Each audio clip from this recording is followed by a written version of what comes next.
आज हम branches of biology के बारे में पढ़ेंगे। आपने ज़हन में रखना है कि बायोलॉजी के बहुत सारे ब्रांचेस हैं। पिछले लेक्चर में हमने बायोलॉजी की जो 6 पहले ब्रांचेस हैं वो कवर किए थे। आज जो है बाकी जो ब्रांचेस हैं वो कवर करेंगे। आज की जो सबसे पहली टॉपिक है हमारे वो क्या है, पैलेंटोलॉजी। बायोलॉजी की वो ब्रांच जिसमें हम फॉसिल्स के बारे में पढ़ते हैं, बायोलॉजी की उस ब्रांच को हम कहते हैं पैलेंटोलॉजी। बायोलॉजी की वो ब्रांच जिसमें हम फॉसिल्स के बारे में पढ़े, बायोलॉजी की उस ब्रांच को हम कहते हैं पैलेंटोलॉजी। सवाल ये उठता है कि फॉसिल्स पर क्या है। आपने ज़िम्मे रखना है कि लिविंग ऑर्गेनिज्म के मरने के बाद जो उनकी डेड रिमेनिंग है, उन डेड रिमेनिंग को हम कहते हैं फॉसिल्स। लिविंग ऑर्गेनिज्म के मरने के बाद जो उनकी डेड रिमेनिंग जो रहता है, जो स्टोन के फॉर्म में होती है या फिर हड्डियों के फॉर्म में होती है, उस डेड रिमेनिंग को जो स्टोन या हड्डी के फॉर्म में होती है उसको हम कहते हैं फॉसिल्स। तो बायोलॉजी की वो ब्रांच जिसमें हम लिविंग ऑर्गेनिज्म के फॉसिल्स के बारे में पढ़े, बायोलॉजी की उस ब्रांच को हम कहते हैं पैलेंटोलॉजी। पैलेंटोलॉजी को हमने जो है दो मज़ीद छोटे ब्रांचेस के अंदर डिवाइड किया हुआ है। सबसे पहले हमारे पास है पैलेंटोजोलॉजी और उसके पास है पैलेंबॉटनी।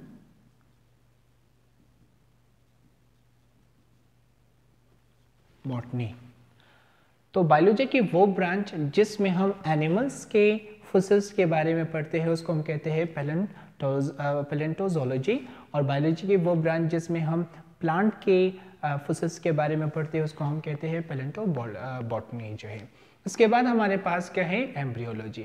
बायोलॉजी की वो ब्रांच जिसमें हम एम्ब्रियो के बारे में स्टडी करें, बायोलॉजी की उस ब्रांच को हम कहते हैं एम्ब्रियोलॉजी। एम्ब्रियो क्या है आप सब जानते हो, जब स्पर्म और एग आपस में मिलता है तो इन दोनों की फ्यूजन की वजह से एक लार्ज सेल प्रोड्यूस होता है। उस लार्ज सेल को हम कहते हैं जायगोट। इस जायगोट के अंदर चेंजेस आता है, यानी ये जायगोट डेवलप करना स्टार्ट कर लेते हैं। तो वो जायगोट जो डेवलपिंग स्टेज में है, यानी डेवलपिंग जायगोट को हम क्या कहेंगे, डेवलपिंग जायगोट को हम कहते हैं एम्ब्रियो, जो बाद में जो है एक कंप्लीट फीटस या बेबी के अंदर कन्वर्ट होता है। तो बायोलॉजी की वो ब्रांच जिसमें हम एम्ब्रियो के बारे में स्टडी करें, बायोलॉजी की उस ब्रांच को हम कहते हैं एम्ब्रियोलॉजी। इसके बाद हमारे पास है एनवायरमेंटल बायोलॉजी। बायोलॉजी की वो ब्रांच जिसमें हम लिविंग ऑर्गेनिज्म और उसके एनवायरमेंट के बीच रिलेशनशिप के बारे में पढ़े, इस ब्रांच ऑफ बायोलॉजी को हम कहते हैं एनवायरमेंटल बायोलॉजी।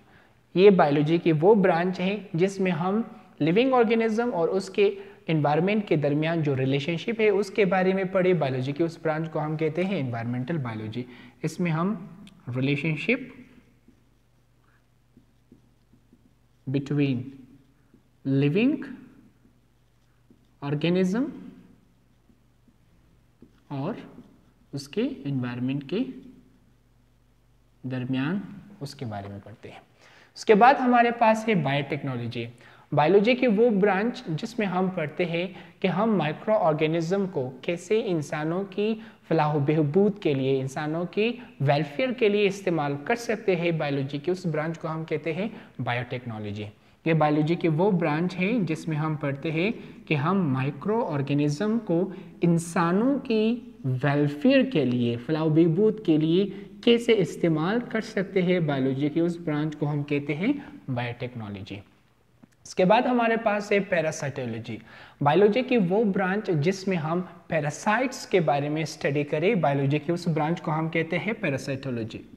पैरासाइट हम किसे कहते हैं, वो लिविंग ऑर्गेनिज्म जो दूसरे लिविंग ऑर्गेनिज्म के बॉडी के ऊपर या बॉडी के अंदर रहकर उनसे शेल्टर हासिल करे, उनसे खुराक हासिल करे और एंड में उनको नुकसान दे दे, ऐसे लिविंग ऑर्गेनिज्म को हम कहते हैं पैरासाइट। दोबारा आपके लिए रिवाइज करता हूँ, ऐसे लिविंग ऑर्गेनिज्म जो दूसरे लिविंग ऑर्गेनिज्म के बॉडी के ऊपर या अंदर रहे, उनसे शेल्टर हासिल करे, उनसे खुराक हासिल करे और एंड में उस लिविंग ऑर्गेनिज्म को नुकसान भी दे दे, ऐसे लिविंग ऑर्गेनिज्म को हम कहते हैं पैरासाइट। बहुत सारे बैक्टीरिया, वायरसेस, फंजाई वगैरह पैरासाइट की तरह काम करता है। तो बायोलॉजी की वो ब्रांच जिसमें हम पैरासाइट के बारे में पढ़ते हैं उसको हम कहते हैं पैरासाइटोलॉजी। इसके बाद हमारे पास है एंटोमोलॉजी, बायोलॉजी की वो ब्रांच जिसमें हम इंसेक्ट्स के बारे में पढ़े, बायोलॉजी की उस ब्रांच को हम कहते हैं एंटोमोलॉजी।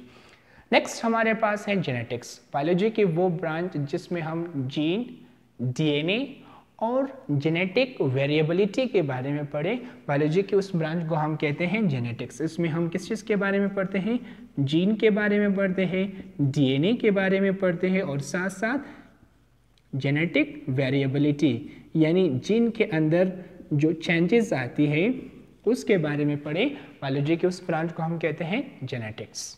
इसके बाद हमारे पास है फार्माकोलॉजी, बायोलॉजी की वो ब्रांच जिसमें हम मेडिसिन यानी ड्रग्स के बारे में स्टडी करें, बायोलॉजी की उस ब्रांच को हम कहते हैं फार्माकोलॉजी।